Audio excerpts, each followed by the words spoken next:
Flag Marshal, which Jenny Atkinson is going to talk to for us. A previous Australian motocross champion, and now into the officiating roles and volunteering.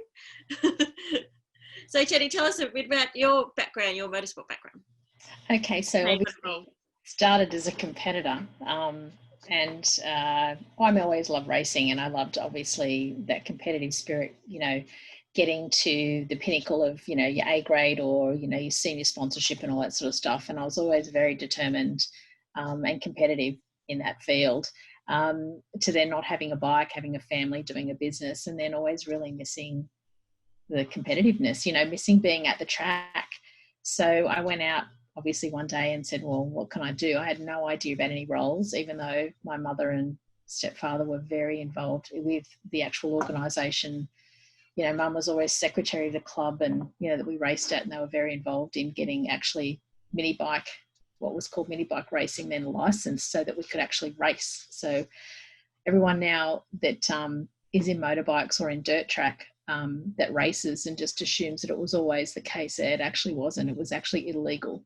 And mum and the Lakes, the club that I was at, fought really, really hard for many years with lots of ministers, and that to actually get legalised racing for juniors. So I guess I never really knew. We always had committee members and all that stuff around the house. But I went out to the track and I was like, well, what can I do to help? And I'm pretty hands-on. Anyone that knows me, I'm a pretty hands-on person. So I just went and jumped on a corner. I figured, I know what to do. Had no idea really. I'd been a racer, not a flaggy. So I think that's what I'm hearing, is that everyone starts somewhere. And I think probably the Flag Marshal is the first point that people start at, because you don't really know what's out there. I didn't know all those other roles existed. And I think it's a taste tester for people. You know, it gets you trackside and it gets you involved. And then if it's maybe not for you, you know, like everyone says, oh, you know, I love it, but I love to be in the office. And you have different skills. And I think it's learning what skills you have to offer if you're that way inclined to, you know, jump in and help at different levels. But from a flag perspective, I love being right near the action. Obviously, dirt bikes is my thing, you know, and I guess the progression just for a little flaggy is you start as flaggy and you learn all those things and you progress up to chief marshal.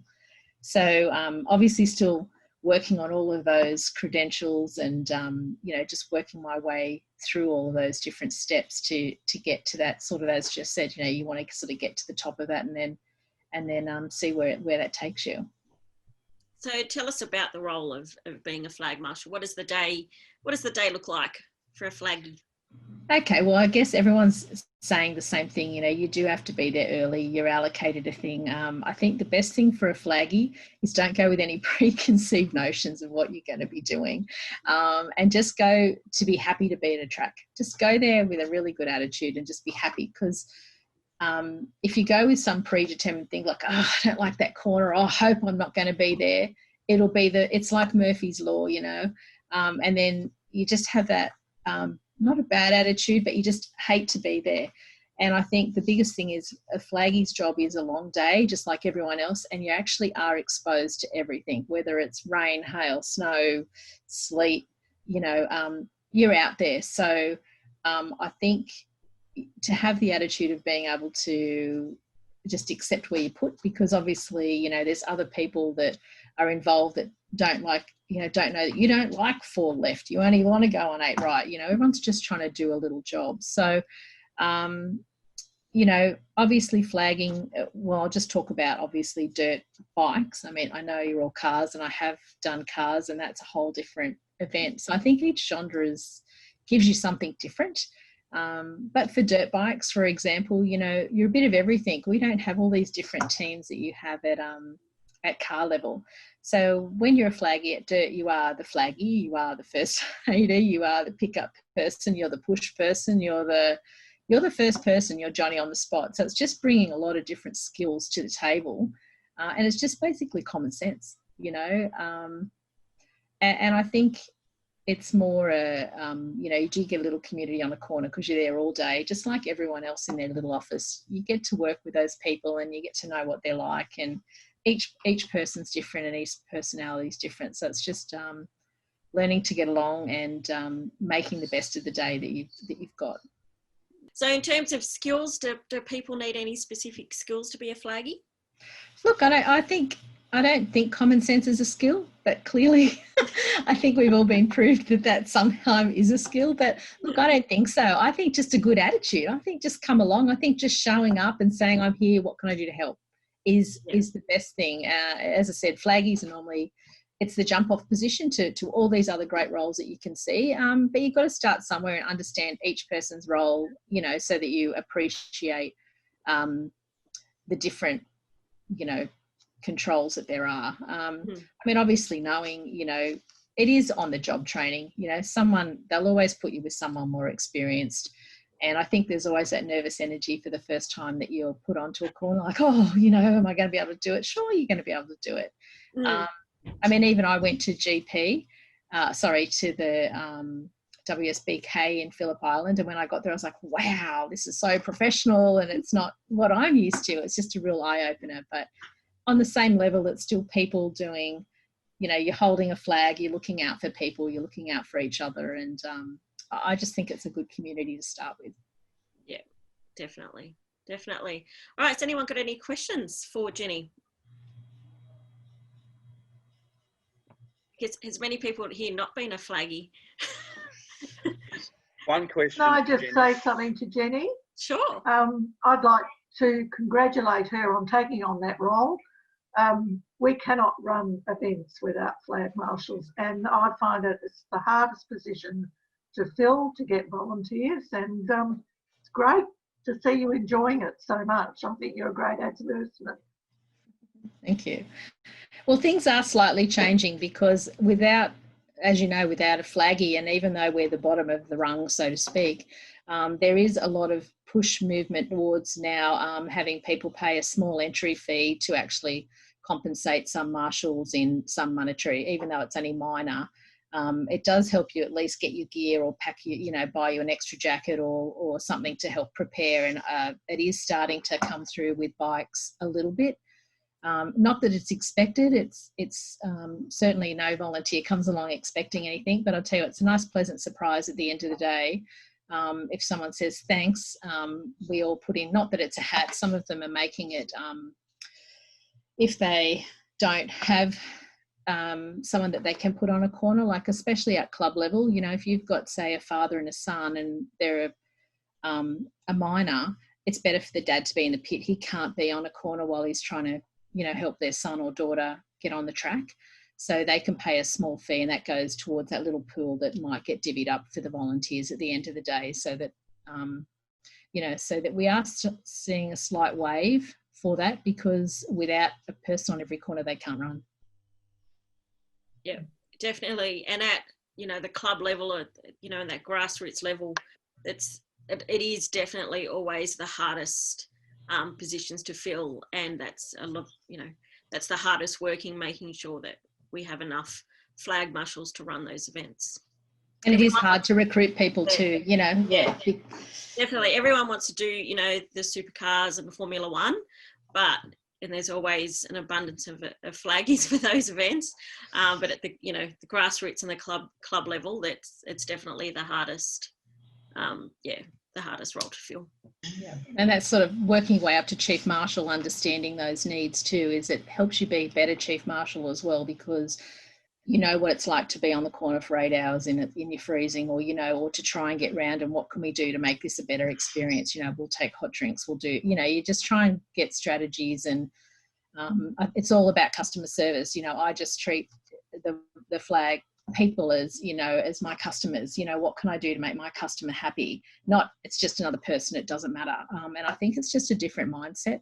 I might do things different, just because of my background. Everyone has a different background to bring to the table for these things.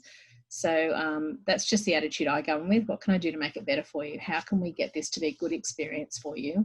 Not do it once and I'm never doing that again, because you'll hear a lot of flaggies say that, they've done it once. Yep, did it once. I'll never do that again. And that's why it is hard to recruit. Yeah, it is. Anyone else got any questions or comments on the role of a flaggy? Yeah, Lisa? Just a from a female perspective, has there ever been any circumstances or occasions where, like early on, you might have not been placed at a certain flag point or posts due to maybe lack of amenities or anything? Reason I ask is we have a flag point at Malala, which is turn 2, and that's on the inside of the track. So it's not a massive issue, but you need to sort of coordinate when you come, like go to the bathroom and things like that. And that's a point that I've been happy to work on. But yeah, have you experienced or anything similar to that? Oh, look, I just think there's always going to be challenges at each track, you know, no matter whether you're a female or a male, you know, whether you've got exposure, whether you've got facility issues or whatever. I think it just comes down to each club's the way they handle whether it's they've got an OHS policy or whether they've got anything in place to cater for that. I'm going to say I've never not been put somewhere that, you know, I've never gotten to an area where that's happened. If they've just needed somebody on that corner, that's where you go. I've been the only person on the corner at one point because there's just no one else to do it. It might have been a really difficult spot and I probably shouldn't have been on it because just of the terrain and whatever, not just because I was a female, but just because I don't think the club probably really looked at that corner and where a marshal should have been. And, you know, they didn't have a chief marshal and they didn't have a lot of systems in place. But, yeah, you know, just maybe having that back to common sense, you know, back to common sense. If you're getting put up for something and you know it's going to be an issue or you know you're going to need the bathroom, I'd just say in the morning, look, I think that might be an issue for me. Would it be okay to change to something else? I think you've got to be responsible for yourself. It's not someone else's job to be responsible for you. And I think it's better to just be open and just, you know, get it out if that's going to be the case, if it's not going to suit you to do it. Wonderful. All righty. Can I just say, Yeah, sure. Just a comment on the whole flag marshalling thing. And I think what was just mentioned was so important, that it's really important, not just as chief marshal, but as clerks of course and secretaries and all of those higher up people, that they have experience trackside. So either doing comms or either doing flagging, because otherwise they're making decisions and I've heard the decisions being made sometimes and it just roll your eyes and go, you've got no clue what it's like to be out there. So, you know, and as someone working trackside, you feel more comfortable with the people making decisions if you know that they've been in your shoes and not just 30, 40 years ago. But that they can relate to where you're going and where you're coming from now. Yeah, I think the biggest thing is speak up. Do it in the right way. You don't have to be agitated, and just come with an attitude of going, look, that sounded great for you, but from a perspective or from my perspective, this corner's, you know, and explain why you're coming to them with that thing. And normally they'll go, oh shit, I never thought about that. Thanks for bringing that to my attention. How about we just put it to here? And I'll go, yeah, I think that's a really good solution. I think you can't think of everything, and I think people are more than happy if you come reasonable. There's no point getting all bent or not saying anything. I'm always about speak up.